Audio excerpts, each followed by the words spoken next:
Hello. आज हम बात करते हैं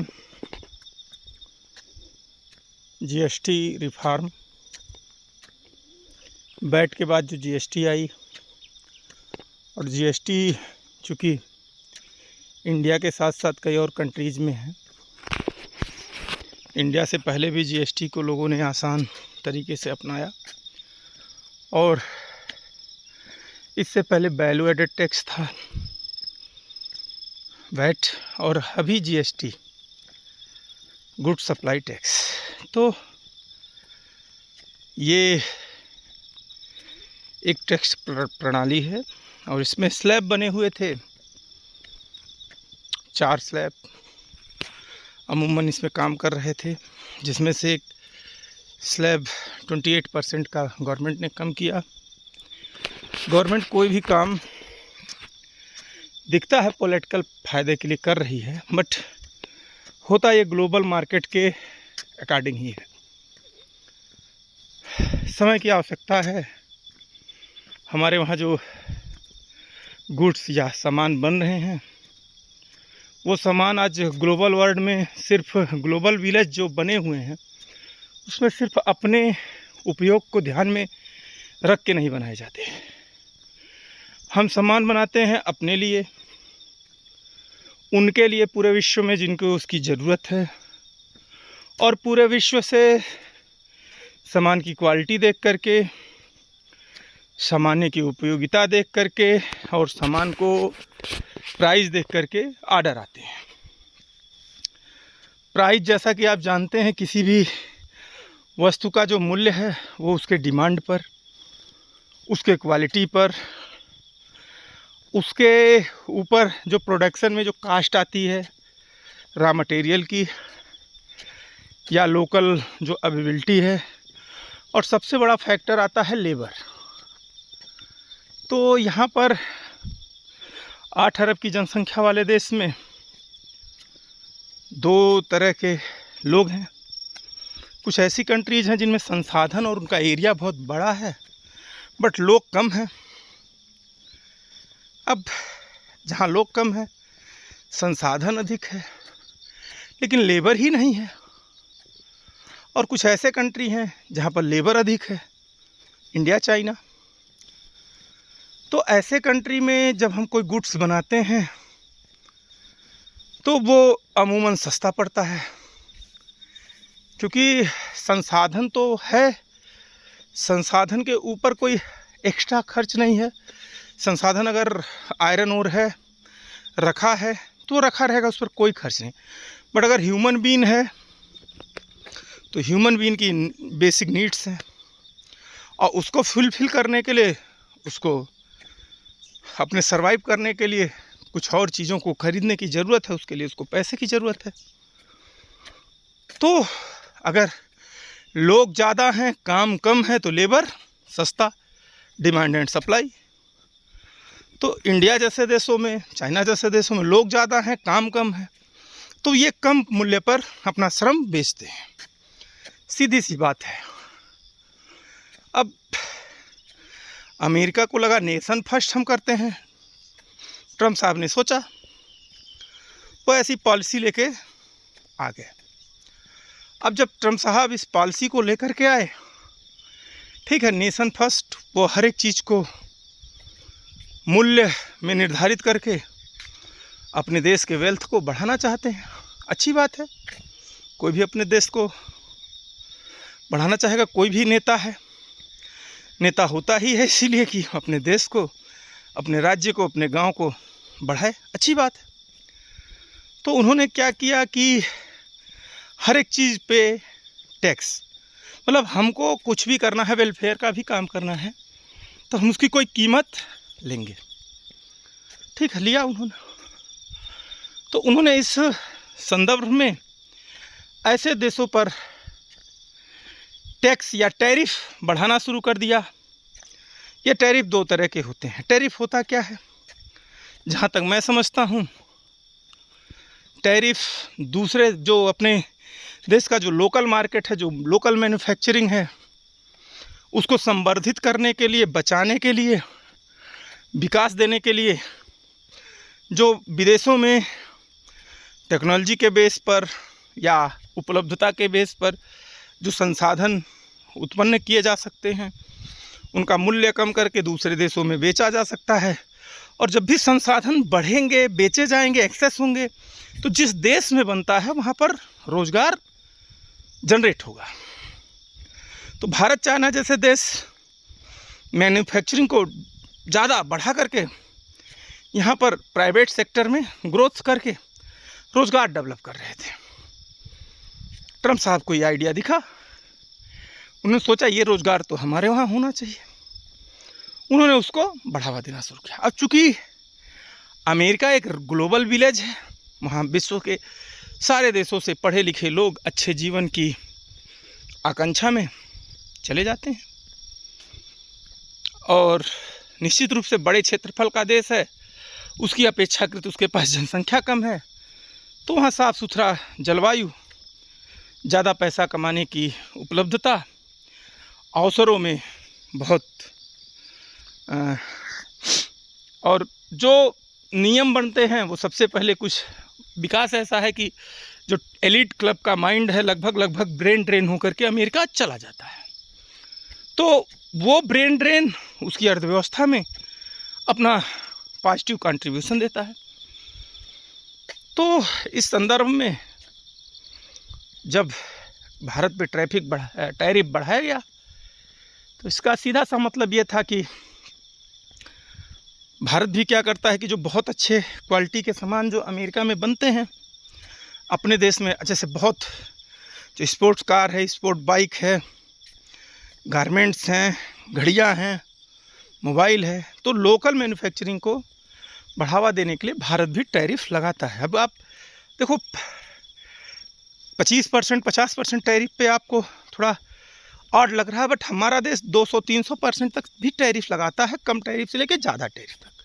क्यों? क्योंकि लोकल लोगों को हमें, जैसे अनाज, हमारे वहाँ अनाज, हमारी जनसंख्या जो है करीब आज के डेट में 59% तक की जो जनसंख्या वो कृषि पर आधारित है। प्रत्यक्ष रूप से संख्या परसेंटेज ज़्यादा और कम हो सकता है।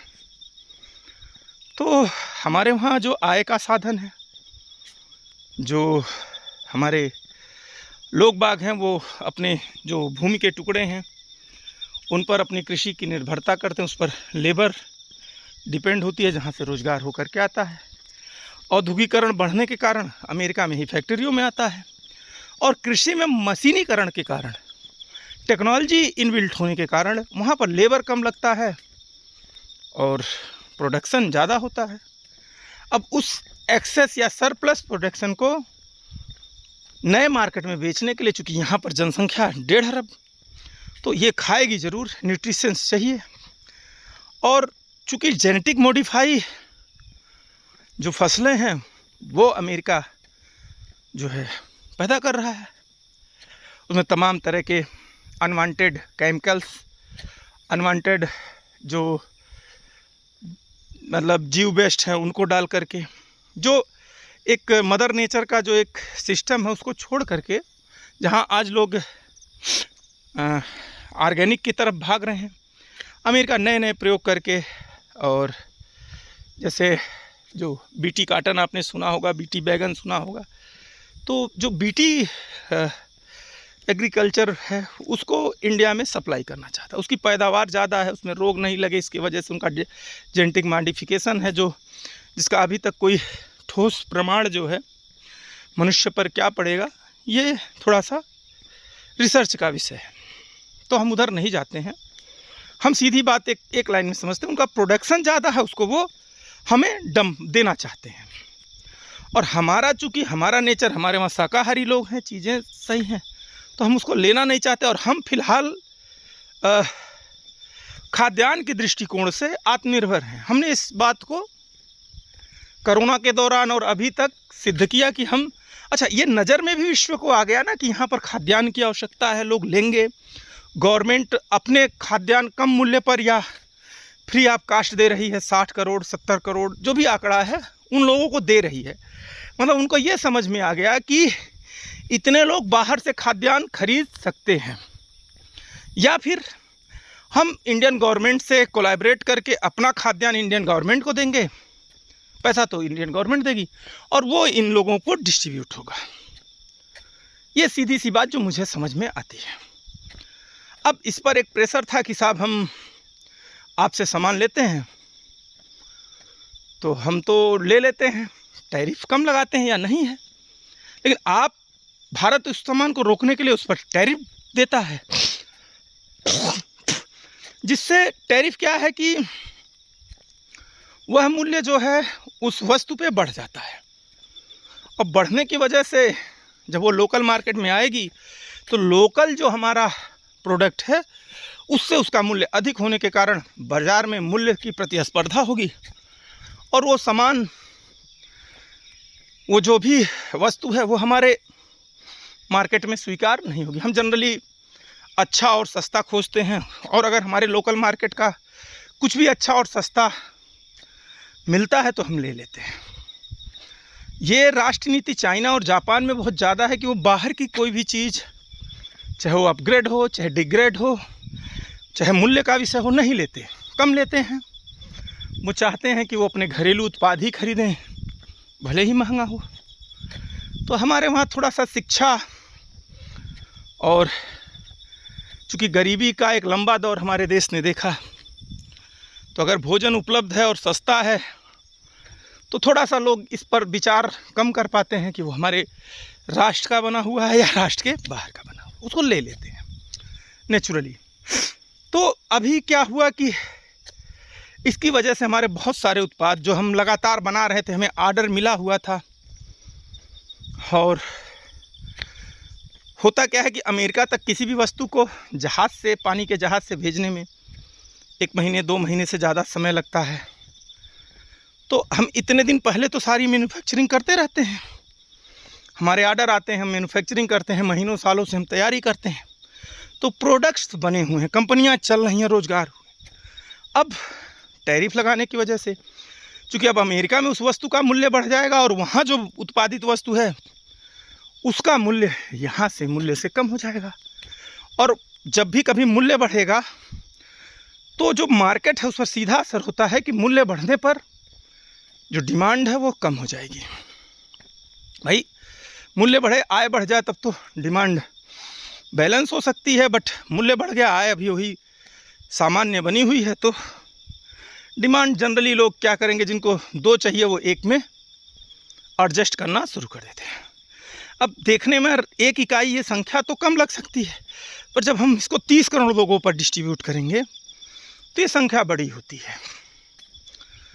तो ऐसी चीज़ें। दूसरी एक विषय ऐसा है कि जैसे हमारे वहाँ दिल्ली, मुंबई, कलकत्ता, चेन्नई ऐसे सेंटर बने हुए हैं, जो भी कैपिटल्स हैं या जो भी ट्रेडिंग के हब हैं, वहाँ से लोकल में एक मार्केट में सप्लाई होती है गुड्स की, सामानों की, वस्तुओं की। अब चूँकि चीज़ें बदल रही हैं, व्यवस्था बदल रही है, तो ऐसे विश्व में सप्लाई का जो सेंटर है वो ऑलमोस्ट अमेरिका के पास है। सारी कंपनियां वहाँ उपलब्ध हैं, वो पूरे विश्व से आप समझिए आउटसोर्सिंग से चीज़ों का मैन्युफैक्चरिंग कराती हैं, चीज़ों को लेती हैं और पूरे विश्व में डिस्ट्रीब्यूट करती हैं। उनका तंत्र जो है, उनका सिस्टम डेवलप है इस पर। तो आर्डर भी वही देंगी, विश्व में कहीं भी कुछ जाना है। और अगर अमेरिकन पॉलिसी बदलती है तो इसका असर सीधा सा विश्व के बाकी देशों पर पड़ता है। जनरली अमेरिका अपने आर्थिक स्थिति का प्रयोग अन्य देशों की व्यवस्थाओं को बनाने में, अपने जो आगे के हित हैं उनको अच्छा करने में करता है। तो टैरिफ बढ़ाने का उद्देश्य बहुत बहुआयामी है। तो जैसा कि लोग कहते हैं कि भारत के लिए ये बुरा है, तो हमारे देश में ऐसा देखा गया, ऐसी स्थितियां बनती हैं, पूर्व काल में भी ऐसी स्थितियां बनी हुई हैं कि वस्तु तो बन गई, खाना तो बन गया, और जो मेहमान आने वाला था वो आया नहीं, और खाना बहुत अच्छा बना था, कुछ ऐसे पकवान बने थे जो सिर्फ मेहमान के लिए बने थे, घर के बच्चों के लिए उस तक पहुंच बहुत कम थी, या किसी विशेष स्नेह प्रेम से वो अपनी माँ से उन पकवानों को हासिल तो कर लेते थे, लेकिन पूरी तन्मयता से और अच्छे तरह से उसको ग्रहण नहीं कर पाते थे। अतृप्त मन, जैसे आपको पकौड़ा बना तो एक ही मिला, आपको 4 खाना था, मन तो था, अब वो विषय था, अब मेहमान नहीं आया। अब ये तो आपका लक अच्छा हो गया कि अब तो मेहमान आया ही नहीं। माने 10 बजे तक इंतज़ार किया, 12 बजे तक, अब क्या होगा, कल पकौड़ा ख़राब हो जाएगा। तो ये अपना भाग्य है कि पकौड़ा ख़राब होने से पहले माँ और पिता ये डिसाइड करते हैं कि मेहमान नहीं आए तो हम बच्चों में क्या करें, डिस्ट्रीब्यूट कर दें, हमारी फैमिली ही उस पकौड़े को खा ले। अब वस्तु तो बनी हुई थी, टैरिफ बढ़ गया, मेहमान नहीं आया, तो भारत ने क्या किया, भारत ने क्या किया कि या तो वो राशन की दुकानों पे बंटवा देते नॉर्मली, भाई लो तुम ये ले लो, ये ले लो, ठीक है, या फिर इन्होंने क्या किया, गवर्नमेंट ने ये कहते कंपनियों से कि तुम रेट कम करो। ये भी संभव नहीं था, चूँकि मैन्युफैक्चरिंग पे उनकी कास्ट लगी हुई है, तो कंपनियों का घाटा बढ़ जाता है। तो गवर्नमेंट ने एक तरीका निकाला कि हम साहब इनसे जीएसटी के रूप में टैक्स तो ले रहे हैं।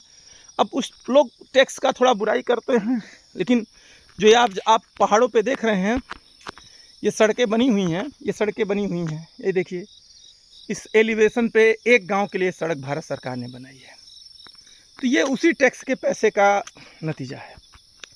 जो टैक्स करीब 40% तक विभिन्न लेयर्स में था, 5% से लेकर के 40% तक, अब उसके स्लैब को इन्होंने 18% और 5% कर दिया।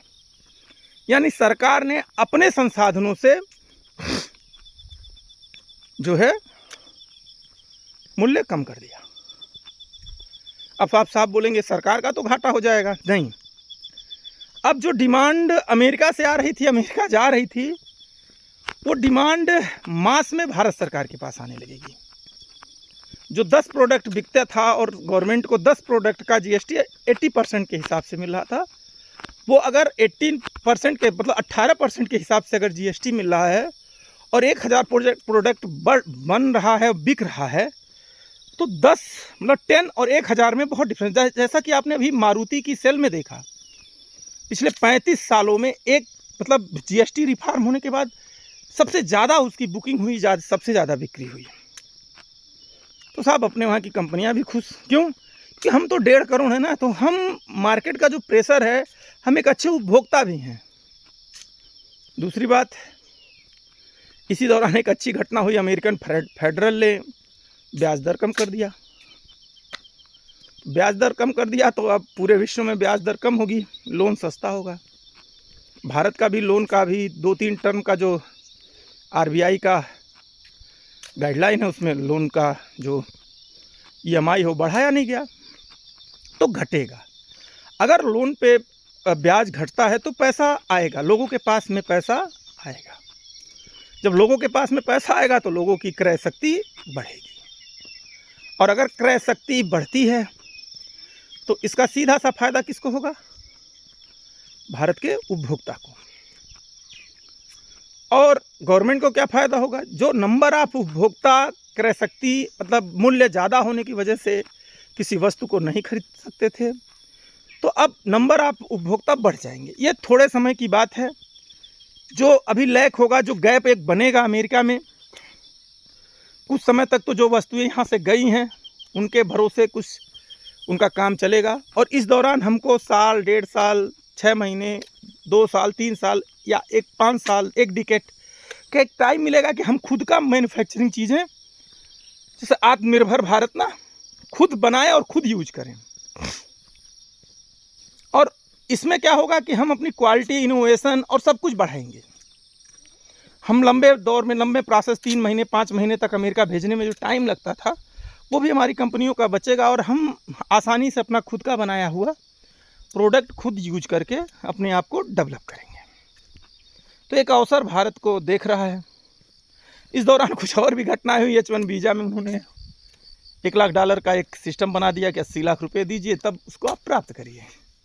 अच्छी बात है, बहुत सारे विकसित देश जो खुद को विकसित कहते हैं, अच्छी लाइफ स्टाइल के लिए, अच्छे रहन सहन के लिए, अच्छे अवसर के लिए अपने वीज़ा को बेचते हैं, अपनी नागरिकता या अपने शॉर्ट टर्म लिविंग के लिए वो बेचते हैं, वो पैसा लेते हैं।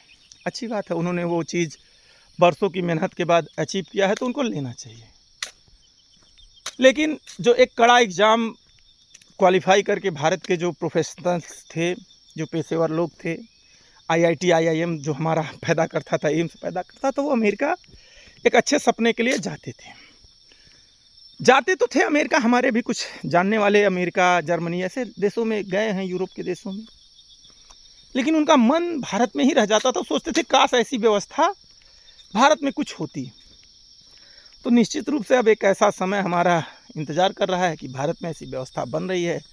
अगर वो प्रोफेशनल्स भारत में रुकते हैं, उनका 80 लाख 1 करोड़ बचेगा, तो उस 1 करोड़ से भारत में बहुत अच्छा हॉस्पिटल, बहुत अच्छा स्टार्टअप, बहुत अच्छी चीज़ है। क्योंकि भारत सरकार अभी अनस्किल्ड लोगों को 5 लाख 10 लाख एमएसएमई स्टार्ट करने के लिए थोड़ा आसान प्रोसेस बना करके दे रही है, देना चाह रही है। तो जो ट्रेंड आईआईएम का जो ग्रेजुएट है या आईआईटी का जो ग्रेजुएट है, उसको तो भारत सरकार और भी डेवलप, उसके प्रोजेक्ट्स को और भी स्वीकारता देगी। तो ऐसे में वो जब अपने मार्केट में आएंगे, नई नई चीज़ों को लगाएंगे, तो निश्चित रूप से एक नया माइलस्टोन खड़ा करेंगे, एक नया कीर्तिमान खड़ा करेंगे, एक नई व्यवस्था को जन्म देंगे। तो एक सुनहरे अवसर के रूप में हमको देखना चाहिए। और अमेरिका या पश्चिमी देश अभी भी भारत को उसी माइंडसेट से देख रहे हैं कि यहाँ के लोग दूरगामी सोच के नहीं हैं। इनको छोटे छोटे थ्रेड दे करके इस तरह से डराया जा सकता, अपनी कोई बात को मनवाया जा सकता है। तो मुझे लगता है कि अब वो दौर जो है वो बीत चुका है, वो ज़माना बीत चुका है। और सोशल मीडिया का सबसे बेहतर प्रयोग अगर कोई कर रहा है तो भारतीय नौजवान कर रहा है। वो हर चीज़ की जानकारी रख रहा है, हर तथ्यों से परिचित हो रहा है। और कहीं कहीं हमारे जीन में एक उपवास की, नवरात्रि चल रहा है, एक परंपरा रही है। हमने हमेशा जो शक्ति का प्रदर्शन जब कोई देता है तो हमने शांति के प्रदर्शन से उसको, महात्मा गांधी तक, अब बुद्ध से लेकर के महात्मा गांधी यहीं हुए, तो हम उसको बड़ी शांति से उसका जवाब देते हैं। आप पूरी शक्ति लगाइए और कोई शांति से बैठा है, आप शक्ति तो उसको डराने के लिए लगा रहे हैं, उस पर अपना आधिपत्य जमाने के लिए लगा रहे हैं, लेकिन वो तो शांति से बैठा है।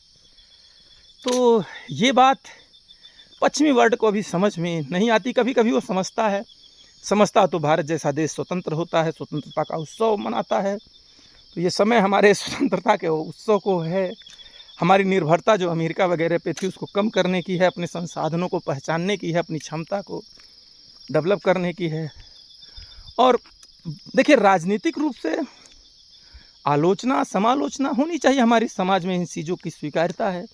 हमारे अच्छे नेता हैं, हर एक पार्टियों में अच्छे नेता हैं, तो चीज़ों का गुड़ा गणित वो करते हैं। हमें सिर्फ नेताओं के भाषणों को इस परिप्रेक्ष्य में नहीं लेना चाहिए कि वो सिर्फ राजनीति करने के लिए या राजनीतिक फ़ायदा करने के लिए आते हैं, चाहे वो पक्ष के हैं चाहे विपक्ष के हैं, या सत्ता करने के लिए आते हैं, सत्ता से बाहर। वो कहीं न कहीं देश को, समाज को भी सोचते हैं। ऐसा एक दृष्टिकोण हमें रखना चाहिए। तो देखिए, डे ऑफ कंक्लूजन ये है कि हमारे नए युवाओं के लिए एक अवसर आ रहा है, निश्चित रूप से बड़ा अवसर है। अपनी कमर कस लीजिए, कुर्सी की पेटियां बांध लीजिए और अपने जो भी प्रोजेक्ट हैं, जो कोरोना से लेके अभी तक का जो मार्केट स्थिर था, मार्केट में हलचल नहीं थी, कोरोना का जो इफ़ेक्ट हमारे ऊपर लगातार पड़ रहा था, उस इफ़ेक्ट से बचने के लिए या उसको काउंटर करने के लिए एक अवसर आ रहा है। और इन अवसरों को निश्चित रूप से हम उद्योग में, शिक्षा में, अपने समाज को डेवलप करने में लगाएं और राष्ट्र को एक नई दिशा की तरफ लेके जाएं। न सिर्फ नेता किसी देश को बढ़ाता है, बल्कि उस देश का युवा, उस देश का माइंडसेट, उस देश की जो जिजीविका है। जैसे अगर अमेरिका फर्स्ट हो सकता है तो इंडिया फर्स्ट क्यों नहीं हो सकता, नेशन फर्स्ट क्यों नहीं हो सकता। हम हैं, इतने बड़े बड़े देखिए पहाड़ हैं, ये वर्षों से यहीं हैं, लेकिन ये हैं अपनी एक भूमिका समाज में, नेचर में, मदर नेचर में अदा कर रहे हैं। तो हमारा भी एक लायबिलिटी है कि जैसे ये सूरज उग रहा है, सनराइज हो रहा है, तो हमारा भी चमकने का एक वक्त है। हमने 70-80 साल तक, पहले 200 साल का एक पूरा एक जंजीरों का, बेड़ियों का देखा। हमारी मानसिकता कहीं कहीं गुलामी मानसिकता से ग्रस्त थी। अब हमारे पास जेन जेड के बाद अल्फ़ा और सारे जनरेशन आ रहे हैं। बहुत अच्छे अच्छे लड़के आ रहे हैं, बहुत अच्छी ऊर्जा आ रही है। फिटनेस के लिए बहुत जागरूक लोग हैं, स्वास्थ्य को लेकर बहुत जागरूक लोग हैं, पहनावे को लेकर जागरूक लोग हैं, डांस को लेकर, खेल को लेकर। तो निश्चित रूप से ऐसा समय आ रहा है कि आप लोग आगे बढ़िए, भविष्य आपका इंतज़ार कर रहा है। और हम चाहेंगे, हम भी कोशिश करेंगे कि हम भी आगे बढ़ें, आप भी आगे बढ़िए।